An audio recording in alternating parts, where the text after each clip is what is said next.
Hello, future officers. Welcome to Decoded once again.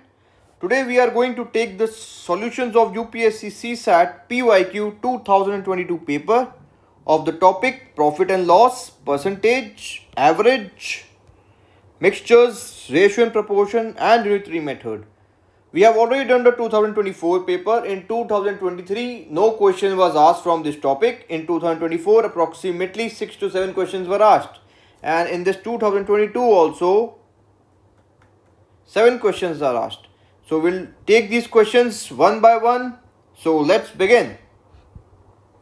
Okay, so the first question is your 2022 paper set A. The question number according to this set would be question number 20. If you have the question paper, it's good. If you do not have, then you can read it from here. I'm zooming it out for you. The increase in the price of certain item was 25%. Then the price was decreased by 20% and then again increased by 10%. What is the resultant increase in the price? Okay. So जब भी मुझे कुछ price नहीं पता होता तो मैं उसको 100 ले लेता हूँ. समझ लीजिए पहले प्राइस था 100, ठीक. अब उसमें 25% का इंक्रीज हुआ. इसका मतलब 100 का 25 आप करेंगे तो 25 आएगा, तो प्राइस 125 होगा. उसके बाद इसमें आपका 20% से डिक्रीज हो रहा है, तो 20% आप ले लीजिए किसका, 125 का. तो यहाँ तो प्लस 25 हो गया क्योंकि ऐड हुआ इसमें. तो जो भी ऊपर परसेंटेज बनती है उसकी क्वांटिटी को नीचे ऐड करते जाइए. 125 आ गया. अब 125 का आप 20% लेंगे, कितना आएगा, 125 इंटू 20 बाय 100, 0.155525. तो ये -25 करना पड़ेगा अब आपको क्योंकि डिक्रीज हो रहा है. तो -25 होगा यहाँ पे, तो आपको वापस से 100 हो जाएगा. अब then there is a increase of 10%. 10% पढ़कर प्लस 10, तो यहाँ पे आपका आ गया 110. तो ये बोला what is the resultant increase in the price. Resultant increase in the price कैसे आ सकता है, अगर आपके पास ये सारी क्वांटिटीज आ जाती है ना, तो इन सबको ऐड कर दो आप. जो आंसर आता है वो resultant price increase in the price हो जाता है. मतलब 25 -25 प्लस 10, तो यहाँ ये तो कैंसिल आउट हो गया, 10 बच गया. यहाँ 10% इंक्रीज हो जाता है. इसका मतलब आपका बी आपका ऑप्शन हो जाएगा इसमें. Now will take on the next question, that is a question number 26. This question is a question on unitary method. Okay, unitary method का question है ये. On one side of a 1.01 kilometer road, 101 plants are planted at equal distance from each other. What is the total distance between 5 consecutive plants? ठीक है. अब देखिए 1.01 kilometre की road है, इसको मीटर में कन्वर्ट कर लो. 1.01 इंटू 1000 इज इक्वल टू आपका आ जाएगा 1010 मीटर आ गया. पहली बात तो ये आपका ठीक है.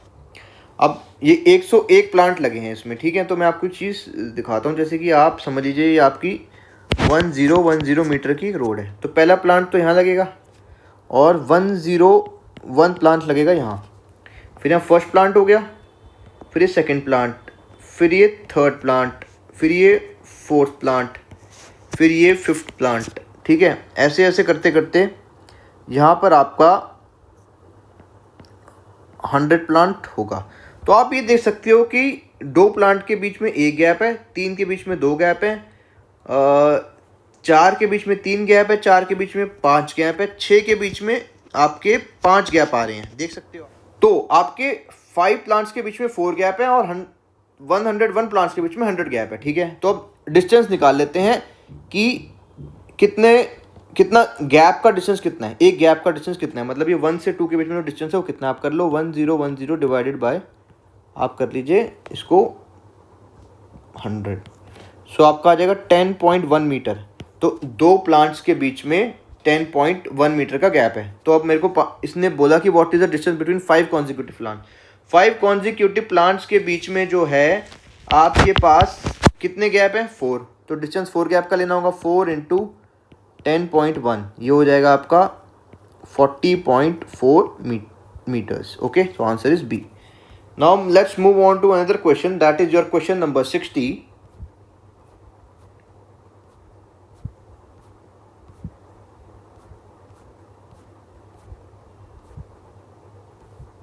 Okay, so this goes like, when 70% of a number x is added to another number y, मतलब 70% x का, तो 70 by 100 x plus y, the sum becomes 165% of value of y. 165 upon 100 into y. So this gives me 0.7x plus y is equal to 1.65y. ठीक है, ये zero यहाँ लगा दोगे, यहाँ एक जीरो लगा दोगे तो ये इतना बन जाएगा. तो 0.7x आपका हो गया is equal to 0.65 times of y. ठीक है, तो y हो जाएगा आपका, इसका मतलब 0.7 upon 0.65 time x. So from this I can say that y is greater than x, isn't it? तो अब अगली चीज पे चलते हैं. When 60% of number x is added to another number z, 60% of x is added to another number z, then the sum becomes 165% of value of z. Okay, so ये आपका हो जाएगा 0.6x plus z is equal to 1.65 times z. तो 0.6x is equal to ये आपके पास आ जाएगा 0.65 times z. ठीक है, तो आपका जो है x हो जाएगा 0.65 बाई 0.6 ऑफ z. इसका मतलब x is greater than z.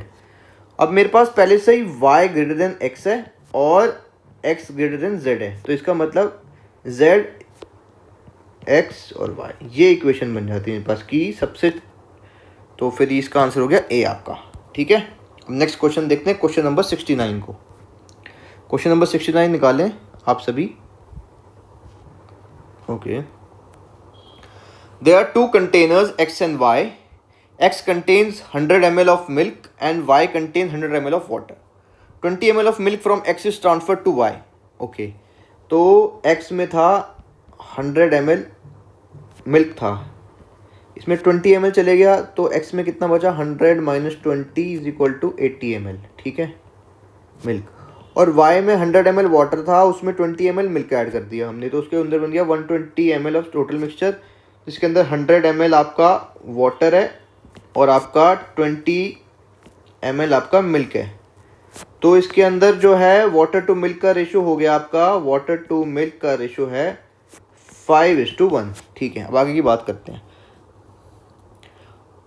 After mixing 20 ml of this mixture in y is transferred back to x. अब इस 120 ml में से आपने फिर से निकाल दिया 20 ml.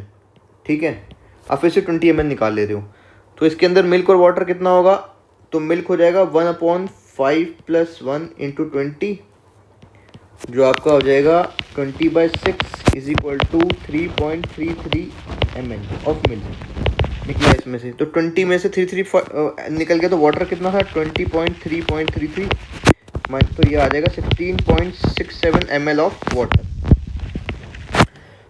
ठीक है, अब आपका जो है 120 ml के अंदर 20 ml तो मिल्क था, तो इसमें जो वाटर था 100 ml में 100 था वाटर, तो इसके अंदर जो वाटर निकल गया इसमें से आएगा 100 माइनस 16.67. ठीक है, जो आपका आ जाएगा 83.33 ml वाटर, जो कि y में है. तो आगे चलो.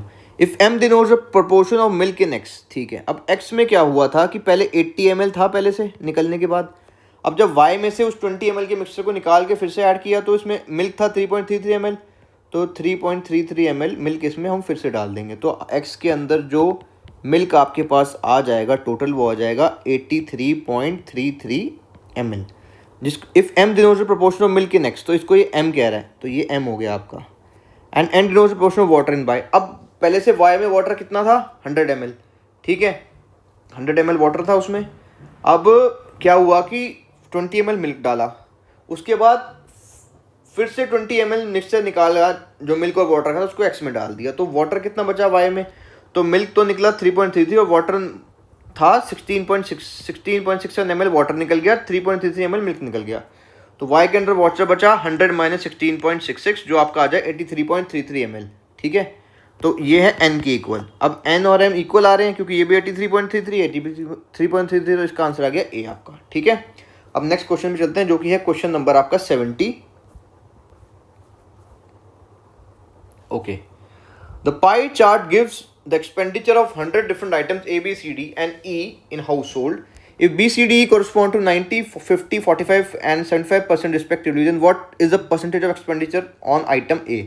अब देखिए, हमने जब परसेंटेज का चैप्टर पढ़ा था तो मैंने आपको सबसे पहले इलस्ट्रेशन सर्कल का ही दिया था, ठीक है, एंगल्स का, कि जो कोई पाई चार्ट होता है उसका जो पूरा एंगल होता है 360 डिग्री, उसको हम 100% मानते हैं, ठीक है।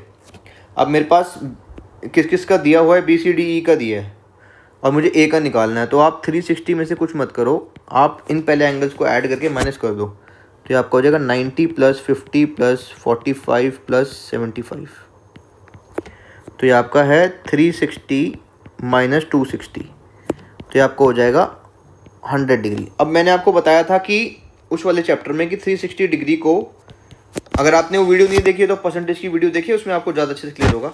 360 डिग्री = 100% हो जाता है, तो 1 डिग्री आपका हो जाएगा 100/360, तो आपका 100 डिग्री है, तो फिर 100 डिग्री के लिए 100 × 100/360, तो इसका आंसर आपका आ जाएगा कितना, 250/9%। Okay, answer is D.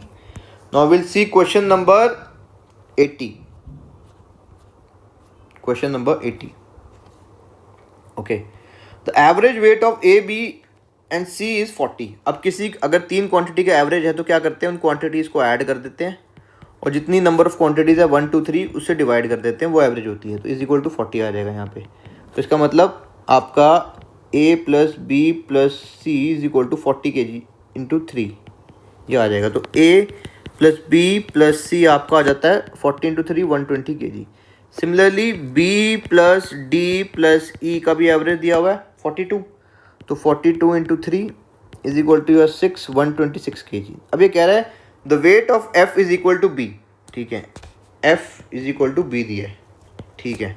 तो क्या अब हमें निकालना है what is the average weight of A, B, C, D, E। अब आप कुछ मत करो, A + B + C + B + D + E दिया है आपको, क्वांटिटीज कितनी होगी 1 2 3 4 5 6, डिवाइड 6 कर दो, और 126 + 120 इसको डिवाइड 6 कर दो। अब आपको पता है F = B है, तो कुछ मत करो, एक F को B से सब्सटीट्यूट कर दो आप, तो A + B + C + F + D + E / 6, ठीक है। आपको निकालना है A + B + C + D + E + F का एवरेज जो भी था, तो आपका आ जाएगा 120 + 126 डिवाइड 6 करोगे तो आपका आ जाएगा 6 4 2 246 डिवाइड 6, तो इसका आपका एवरेज आ रहा है 46 4 24 6 1 6 41 kg, ठीक है। तो इसका आंसर आ गया आपका 41 kg, that is C. With this we are done with the CSET question paper of 2022 containing the topic of average, mixture and proportion. In the next video we will do the topics of 2021 and 20 paper of the same topic. Till then, keep revising, keep working hard. You are definitely going to clear your exam.